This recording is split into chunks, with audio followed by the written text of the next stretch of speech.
beautiful day. Oh my goodness, after the months we had of rain and yucky stuff, we have gorgeous weather, and here we are. We not only have gorgeous weather, we have a beautiful room. This was set up yesterday by a team of people who just have more flair for decorating than I do.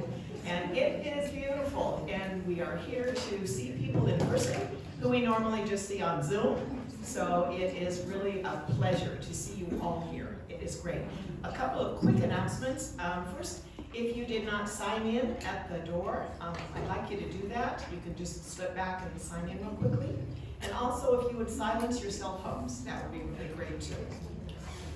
So, again, we're super happy to have you all. There are a few papers on your desk in the tables here, and I just want to quickly go through. You'll be seeing these more. The top one is an agenda. It has what we're going to be accomplishing this morning, and it also has bios of our speaker and the various people who are up for election today. So you'll see that.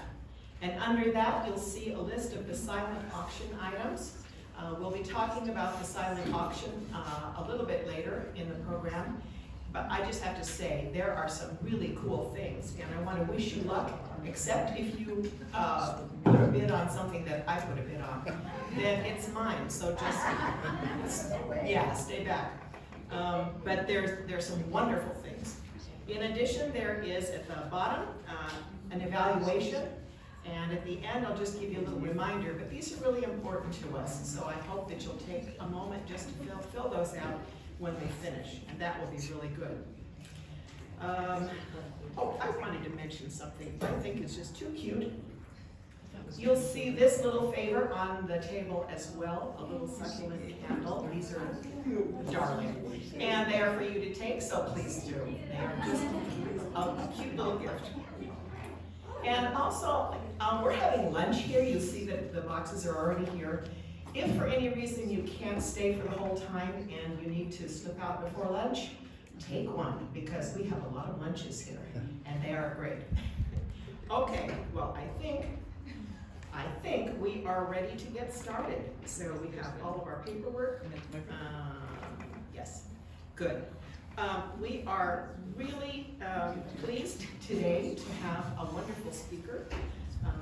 Sheila is going to give you a little bit of information about him, and I'm going to ask Sheila to come up and introduce our speaker.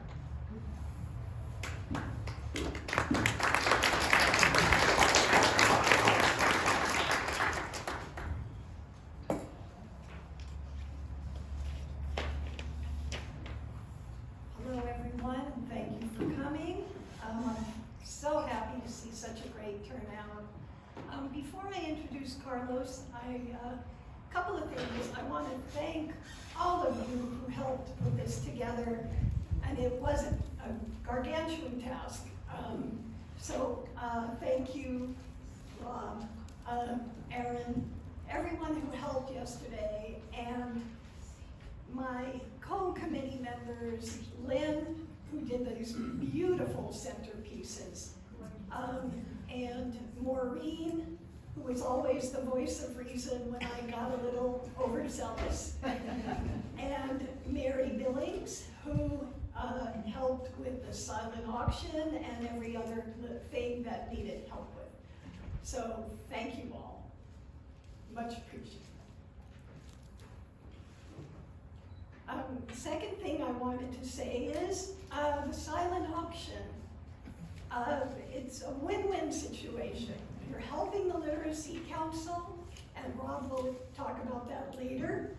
But the other thing is, if you've always wanted to do things like go to Knott's Berry Farm and it was too expensive, or try some of the really good restaurants in the South Bay, or go to Universal Studios, or get your nails and toes done for a low price.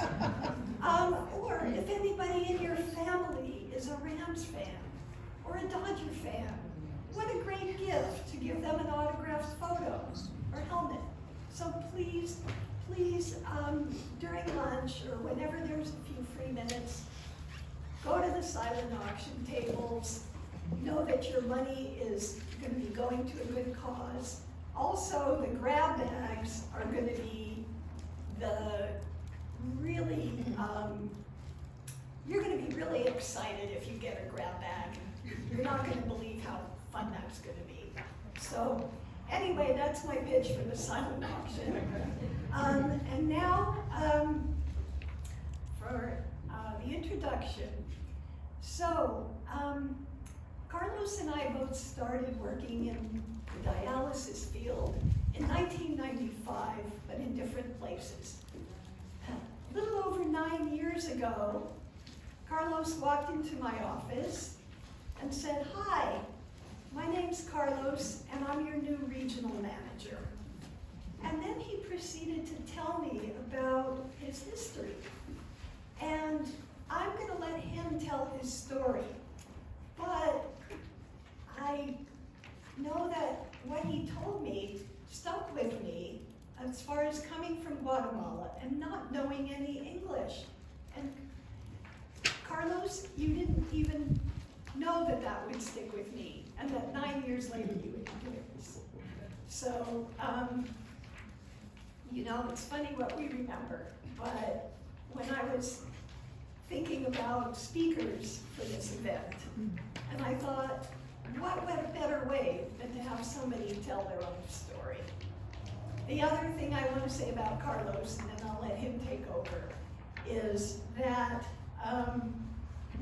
we worked pretty closely together, and sometimes when he would ask me to do something that was almost impossible, I said, "I'll try." And Carlos would say, "Don't try, just do it."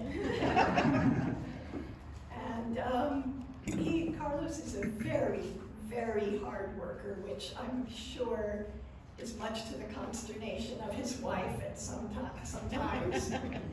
But I am proud and honored to have Carlos be our guest speaker today. So please give him a warm